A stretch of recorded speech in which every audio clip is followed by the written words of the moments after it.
Welcome to the Man of Recaps. This is Cobra Kai Season 5. Remember, at the end of Season 4, Cobra Kai won the All-Valley Karate Tournament, and now they're expanding, taking over the whole valley. Then Terry Silver framed his co-sensei John Kreese to take full control of Cobra Kai. Their star fighter, Tori Nichols, feels bad about her win, though, because she found out she only won because Silver paid off the ref. She confronts him about it, but he's like, hey, it was just an insurance policy. You won that fight anyway, so she decides to stay for now. Now, the deal was, losers of the tournament shut down their dojos, and Daniel LaRusso sticking to it, he closes Miyagi-Do. But he's not done fighting, he just wants the kids safely out of it, because he's bringing in some adult backup, his new friend Chosen, who was the villain in Karate Kid 2. Now remember, Miguel Diaz left the tournament last season to go down and find his biological father in Mexico. His karate dad, Johnny Lawrence, is following him down there to help, and he's brought along his son, Robbie Keane, who he's just reconnected with. Long story short, Miguel finds his dad, who seems like a really nice guy, but Johnny picked up some of the cheesy touristy female body inspector t-shirts, so they walk in dressed as the FBI, and Miguel's dad is a drug lord, so he doesn't appreciate that, and it ends up with some karate. And now Miguel sees his father's not a great guy, so he calls his mom to apologize and makes up with his karate dad, Johnny. Now every season so far, some new villain from the Karate Kid movies show up, and Chosen and Daniel realize there's only one left. From Karate Kid 3, Karate's bad boy, Mike Barnes. They track him down, and it sounds like he's up to no good, but when Daniel rushes in to confront him, it's like, what, my teenage karate rival? Yeah, he's out of the karate game, he owns a furniture store now, and it's like, look, LaRusso, I'm so sorry about how I treated you back then. When Daniel tells him Cobra Kai's back and the karate war's back on, it's like, yeah man, I'll do what I can to help. But Darth Ponytail, Terry Silver, is always one step ahead, and he immediately takes Barnes off the table by burning down his furniture store. Now Silver comes after LaRusso's personal life when he tricks Daniel into pushing him, getting his wife kicked off the charity, and it's like, Daniel, I've had enough of this karate nonsense. She goes to stay with her cousin, who turns out is none other than Jessica Andrews, the girl from Karate Kid 3. But she fills Amanda in on how Terry Silver is an absolute psychopath, and so after this, Amanda LaRusso's on her husband's side all the way. Back home, Daniel gets a mysterious note about John Kreese and Stingray. Yeah, remember, Silver beat him up, then framed Kreese for it so he could take over. To pay him off, Silver gives Stingray Johnny's old, awesome Cobra Kai challenger, and sets him up in a fancy new apartment, so when Daniel confronts him, he's not talking. Now, turns out it was Tori who sent Daniel this note because she's working for her karate grandpa, John Kreese. Turns out it was him who convinced her to stick with Cobra Kai undercover to get revenge on Silver. Kreese has a funny plot in prison where he's bullied by the Jello Man, but then beats him up with karate. I'm the Jello Man now. Now it's time to check in on the karate rival Love Square. Miguel and Samantha LaRusso got back together last season, but now she's like, hey, I need to take some time for myself. Let's just be friends. Robbie and Tori also have problems. He's realized now that Cobra Kai's evil, but she's not ready to leave yet, so they go on a break too. So the older kids are sick of the karate war, but the younger generation's keeping it going. Anthony LaRusso was bullying new kid Kenny Payne, but then Kenny Payne learned karate and now he's become the bully. His mentor Robbie tries to tell him Cobra Kai is not the way, but Kenny doesn't want to hear it. So with the karate war back on, original rivals Robbie and Miguel are back at it. Johnny Lawrence doesn't want these two fighting because he just got some big news from his girlfriend and Miguel's mom. She's pregnant. He was a bad father the first time around. He's committed to doing better this time, and he needs his son and his karate son to work things out the only way they know how, by doing karate. So yeah, it's the Miguel-Robbie rematch, but things get bad when they go upstairs, because remember at the end of season 2 when Robbie kicked Miguel off the balcony. But this time Miguel stops the fight, and these two finally talk out their issues, and the beef is squashed for good. So Cobra Kai's been trying to recruit new senseis, but earlier Chosen went and beat them all up. So now Terry Silver brings in the big guns, flies out a bunch of karate masters from Asia, who I think are actual ninja assassins. So now Cobra Kai's taken over the whole valley, and it's up to our crew to stand up to him.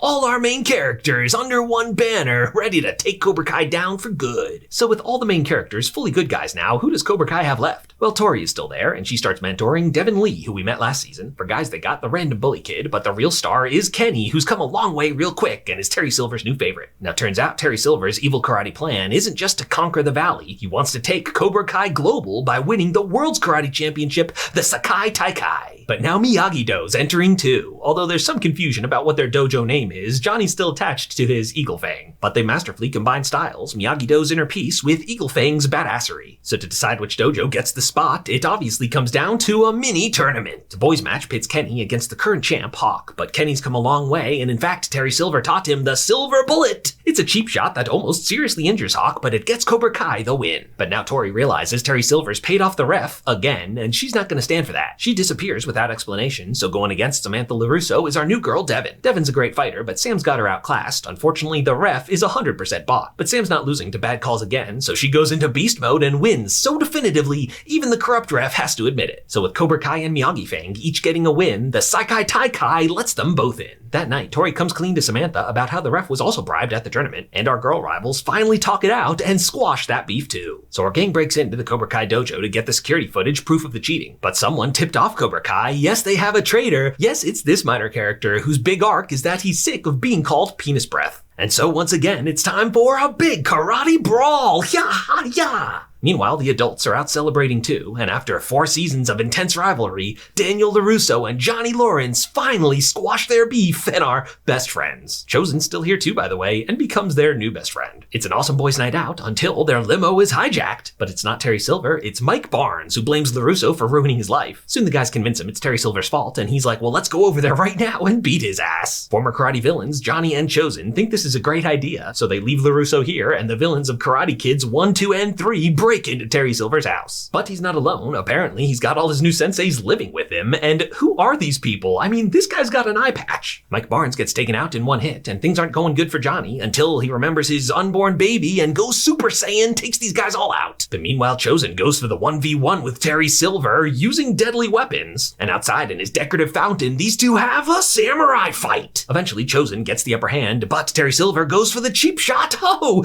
Is Chosen dead? Then LaRusso gets a ride from none other than Stingray, who feels bad and is ready to come clean. But just as Daniel gets there, the video's finished uploading, they cast it to the TVs, and now all of Cobra Kai learns their sensei cheated. So for some reason, it comes down to a final karate fight between Terry Silver and Daniel LaRusso. Yeah, old dude karate time. But LaRusso's no longer messing around. In fact, oh my god, it's happening! The flying crane kick! Yeah! So all the Cobra Kai kids are ready to be good guys now, and the karate rival Love Square all get back together. Chosen survived, by the way, 'tis but a scratch. And Stingray tells the truth, it was Terry Silver who assaulted him, so Terry Silver's going to jail, Cobra Kai's defeated, and the day is saved. But we're not done yet, because there's news about John Kreese. During a Jello fight, Kreese got shanked. But wait, that's not blood, it's Jello! Oh, Kreese beats up all these guards! No mere prison can hold John Kreese. And that's where Cobra Kai Season 5 comes to an end.